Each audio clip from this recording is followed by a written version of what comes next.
Hi everyone. Okay, I'm back. We're getting really close to finishing the book now. I decided to read outside because it's so nice today. So I hope the video works out okay for you. When we left off last time, we were just reading about Penny, and she had Chester at home, and she was just going over flashcards. Lots and lots of flashcards with him and not teaching him anything about how to be a seizure response dog for Gus. So this next chapter is called Penny's Mom. We have to go see my mother this afternoon, Penny tells me the next morning. I don't want to go any more than you do, but we don't really have a choice, I'm afraid. Well, this is interesting, I think. We've been to visit her mother a few times before. She's very old and lives in a nursing home where they take care of people who have problems remembering important things, like their daughter's name. Whenever we go, Penny has to start the visit by saying, I'm Penny, your youngest, remember? And sometimes she has to remind her again while we're there. I'm not Olivia, Mom, I'm Penny.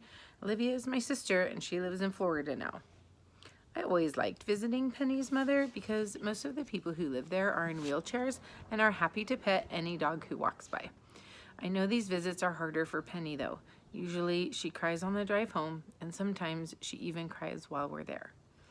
Once, driving home, she told me, that woman we just visited wasn't my mother. That is not the woman I grew up with. And at first I was confused, and then I understood. She was her mother. She had just changed a lot. She doesn't understand anything. She can barely talk. That is not the mom I remember.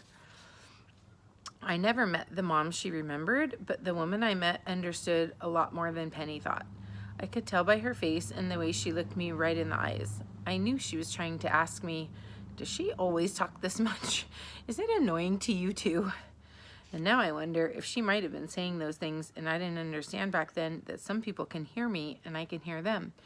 I know I shouldn't get my hopes up.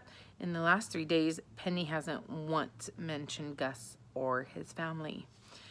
Twice, I've heard Sarah's voice leaving messages on the answering machine. At night, I've been laying awake on my old bed that still smells like their house, trying to think of ways to get back home to Gus and Sarah and Mark. Running away isn't a good option. It takes a few different highways and a long time to drive here. Highways are roads where cars drive faster than anyone can run, and even with my nose, I'm too far away to find them by smell. I thought about sneaking out with one of the few visitors who come to Penny's house, the mailman who comes every day maybe, or the garbage collector, but I'm pretty sure if they found me in their truck, they'd bring me back here. As smart as Penny thinks I am, I can't think of an answer for this. But visiting her mother has possibilities. It means we'll be in public again. It's a small chance, but maybe I'll see Sarah or Mark or Gus, and if I do, I'll run to them and I won't leave their side. And I know this is a very small chance though. Maybe I'll see Miss Winger or Mr. McGregor, who will say, that dog belongs back at our school. And maybe they will scare Penny the way people with regular jobs and families seem to. We hardly talk on the drive over. She's nervous about seeing her mother, I can tell. She looks like she's about to start crying just thinking about it, which makes me feel bad. The hallways are lined with older people in wheelchairs on their way to their activities. The last time we came, I was an activity, part of a pet visiting day, with 2 other dogs and a cat who shed white fur into every lap she sat in. Maybe Penny is remembering this too, because she opens the door and she says, I hope we don't see Snowball today. Penny's mother looks the same as I remember. She's wearing clothes but lying on top of a made-up bed. 2 pink slippers sit on the floor beside her. When we walk in, she opens her eyes. She looks at Penny first and then at me, and I'm the one she recognizes first. You're back, she says. She can't remember my name, I can tell, but she remembers me. That's right, Mom, Penny says, smiling. You remember Chester? I've got him back now. He's living with me again. Isn't that great? Her mother stares right at me. This is my chance. I don't belong with Penny, I say. I belong to another family. I need to get back to them. And her head turns a little. I think she hears me, but she's trying to figure out where the voice is coming from. Can you tell Penny to take me to Gus's house? Her eyes, which have been wandering the room looking for the source of my voice, settle back on me.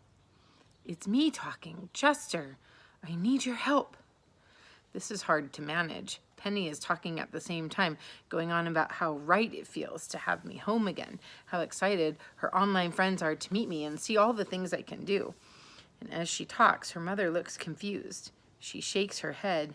No, she says, he shouldn't be with you. Yes, I'm so happy I go over to the bed and lick her hand. Thank you. I shouldn't be with her. Penny says, no, Mom, it's fine. See, he's wearing his vest. He can come into the building with me. Therapy dogs are allowed in nursing homes. No, tell her Gus needs me to go back to school. Tell her I have a job to do. Her eyes are wandering again. Penny can't stop talking. She tells her mother how special I am, how I can read words, how big my vocabulary is. I really believe he's going to be famous soon. We'll be watching him on TV, Mom. He's going to be the world's first talking dog. Not really. I can't talk except to a few people like you and Gus, and that's why he needs me. Without me, he doesn't understand other people very well because he can't talk either. But together we do okay. It's funny, I think. When someone understands what you're saying, it's such a relief, it's hard to stop talking. Penny must feel the same way because she can't stop talking either. I have some people who want to see videos of Chester. My plan is to get him reading about 20 words and then I'll send along a tape of what he can do. I don't want to do it too early while he might still look like a dog doing parlor tricks, you know?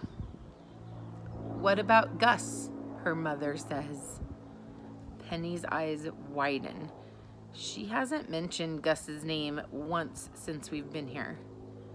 What did you say, Mom? He belongs to Gus. How do you know that? Has someone been in here talking to you? Her mother lifts one of her fingers and points it at me. Now Penny's really scared. What are you talking about, Mom? He says Gus needs him to go back to school. I don't know why, though. Do you know what he's talking about? And that's the end of the chapter. Next one is called How to Speak.